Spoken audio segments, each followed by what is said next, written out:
जय श्री हरि विष्णु। राधे राधे। आप सभी का मेरे चैनल में बहुत बहुत स्वागत है। आज हम आपके लिए फिर से एक कथा लेकर आए हैं जो कार्तिक मास में सुनी जाती है और पुण्य फल देती है। सुनते हैं श्री वेद व्यास जी के द्वारा कि ब्रह्मचारी, गृहस्थ, वानप्रस्थी और सन्यासी इन चारों आश्रमों में गृहस्थ आश्रम को ही क्यों सर्वश्रेष्ठ मानते हैं। तो आइए सुनते हैं इस पर बहुत ही अच्छी वेद व्यास जी के द्वारा सुनाई जाने वाली कथा। तो बने रहिए मेरे वीडियो में, और अच्छी लगे कहानी तो प्लीज़ लाइक, चैनल को सब्सक्राइब जरूर करें। एक दिन देवर्षि नारद जी ने श्री वेद व्यास जी से पूछा, हे व्यास जी, ब्रह्मचारी, गृहस्थ, वानप्रस्थी और सन्यासी इन चारों आश्रमों में गृहस्थ आश्रम को ही क्यों सर्वश्रेष्ठ माना गया है, इस बारे में जानने की मेरी प्रबल इच्छा है। तब व्यास जी ने कहा, हे नारद, जैसे समस्त नदियां समुद्र में जाकर आश्रय पाती हैं और सभी जीव माता का आश्रय पाकर जीवित रहते हैं, उसी प्रकार भिक्षुक, ब्रह्मचारी, सन्यासी, विद्यार्थी, गुरु पूजक तथा यात्री ये 6 जीव का रहित होने पर भी गृहस्थों का ही आश्रय पाते हैं। ध्यान से सुनो, इस संबंध में मैं तुम्हें एक पुरातन इतिहास सुनाता हूँ। प्राचीन काल में उत्तानपाद राजा का एक उत्तम नाम का पुत्र अत्यंत बलवान तथा मदिरा पीने वाला था।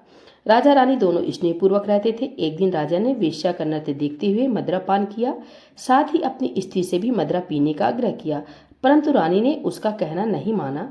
तब राजा ने क्रोधित होकर अपने सेवकों को निर्जन वन में रानी को छोड़ देने की आज्ञा दी। अनुचरों ने राजा की आज्ञा का पालन किया। इसके पश्चात राजा ने दूसरा विवाह नहीं किया। रानी के वियोग को सहन करते हुए राजा प्रजा का पुत्र के समान पालन करने लगा। एक दिन एक ब्राह्मण ने राजा उत्तानपाद के समीप आकर निवेदन किया, हे राजन, मेरी स्त्री का किसी ने अपहरण कर लिया है। इस कारण मैं अत्यंत दुखी हूँ। आप मेरी पत्नी को तलाश करवाकर मुझे वापस दिलाने की व्यवस्था करें। राजा ने कहा, हे महाराज, मुझे नहीं मालूम कि आपकी स्त्री को कौन किधर और कहाँ ले गया है। इस स्थिति में उसे ढूंढकर कहाँ से ला सकता हूँ। यह सुनकर ब्राह्मण बोला, राजन, छठा भाग करके के रूप में प्राप्त करने के कारण आप प्रजा के रक्षक हैं।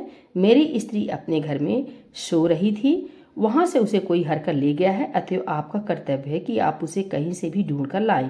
राजा ने कहा, हे विप्र, मैंने आपकी स्त्री को कभी नहीं देखा और न ही मैं यह जानता ही कि वह कैसे रंग, रूप और स्वभाव वाली है, तब मैं उसे कैसे खोज सकता हूँ। यह सुनकर ब्राह्मण बोला, यद्यपि वह कर्कश स्वभाव की, कठोर वचन बोलने वाली है, काले रंग की और कुरूपा है, तथापि मैं उसकी निंदा नहीं करता, क्योंकि वह मेरी पत्नी है, अर्थात मेरी अर्धांगिनी है। यह सुनकर राजा ने कहा, जब तुम्हारी स्त्री ऐसी कुरूपा और क्रूर स्वभाव की है, तब उसे प्राप्त करके क्या करोगे। उसके स्थान पर मैं तुम्हें अत्यंत सुंदर, शील स्वभाव की अन्य स्त्री दे सकता हूँ। ब्राह्मण ने कहा, हे राजन, मेरी पत्नी मेरे धर्म कर्म की अर्धांगिनी है, अतः उसकी रक्षा करना मेरा परम धर्म है। जो पुरुष अपनी स्त्री की सुरक्षा नहीं कर सकता, उसके वर्ण संकर संतान उत्पन्न होती है और उसके पिता नरकवासी होते हैं। वेश्यागामी पुरुष का कल्याण कभी नहीं हो सकता, और जो मनुष्य ऋतु काल के पश्चात अपनी स्त्री से सहवास नहीं करता, उसके पिता 1 मास तक उसके रुधिर में तैरते हैं। ब्राह्मण के ऐसे वचन सुनकर राजा अपने शास्त्रास्त्र लेकर और रथ पर सवार होकर उस स्त्री को खोजने चल दिया। कुछ दूर जाकर उसने एक आश्रम देखा जिसमें एक महान तपस्वी कुशा के आसन पर विराजमान थे। राजा को आश्रम में आए देखकर भी ऋषि ने उनका कोई आदर सत्कार नहीं किया। ऋषि कहने लगे, मैं जानता हूँ कि तुम राजा उत्तानपाद के पुत्र हो, मगर यहाँ किस कारण से आए हो। राजा ने कहा, हे मुने, एक ब्राह्मण के घर से कोई उसकी स्त्री को हर कर ले गया है। मैं उसी की खोज में इधर आया हूँ, मगर न तो आपने मुझे अर्घ्य दिया और न ही किसी प्रकार का आदर सत्कार किया। इसका क्या कारण है। ऋषि ने उत्तर दिया, हे राजन, तुम अर्घ्य दे के योग्य होते हुए भी इस समय उसके पात्र नहीं हो, क्योंकि तुमने अपनी निरपराध स्त्री का वन में त्याग किया है। जहाँ स्त्री का यह धर्म है कि वह तन मन से पति की सेवा करे तथा उसकी आज्ञाकारी रहे, वहीं पति का भी यह धर्म है कि वह अपनी पत्नी का यथोचित सम्मान करे। जिस घर में स्त्रियों का मान होता है, वहां पर देवताओं का वास होता है। इसके विपरीत जहाँ स्त्रियों का निरादर होता है, वहां सुख शांति कभी नहीं रह सकती। इतना सुनकर राजा अत्यंत लज्जित होकर पूछने लगा, भगवान, आप भूत, भविष्य और वर्तमान तीनों कालों के जानने वाले हो, अतएव कृपा करके बताइए कि ब्राह्मण की स्त्री को हरकर कौन और क्यों और कहाँ ले गया है। तब ऋषि ने ध्यान धरकर कहा, राजन, अदिति का पुत्र वलाक नामक राक्षस उस ब्राह्मणी को हर कर उत्प्लावर्त वन में ले गया है। तुम उसको ढूंढकर ब्राह्मण का संयोग कराओ। यह सुनकर राजा मुनि को प्रणाम करके अपने रथ पर सवार होकर उत्प्लावर्त वन में जा पहुंचा। वहां जाकर राजा ने देखा कि एक स्त्री बिल्व फल खा रही है। ब्राह्मण ने जैसे बताया था वैसे ही रंग रूप देखकर राजा ने उसे पहचान लिया और कहा, हे कल्याणी, तुम कौन हो और इस वन में क्यों आई हो? तब ब्राह्मणी बोली, मैं अतिरात्र की पुत्री तथा बिलास पुत्र की स्त्री हूँ। मैं अपने घर में सो रही थी। वलाक नामक राक्षस अपहरण करके मुझे यहाँ ले आया है। यहाँ लाने के बाद उसने ना तो मुझे किसी प्रकार का कष्ट दिया है और न मेरा सतीत्व नष्ट करने का प्रयत्न किया है। इतना होने पर भी मैं अपने पति के वियोग के कारण मैं अत्यंत दुखी हूँ। राजा ने पूछा, हे ब्राह्मणी, वह राक्षस कहाँ गया है?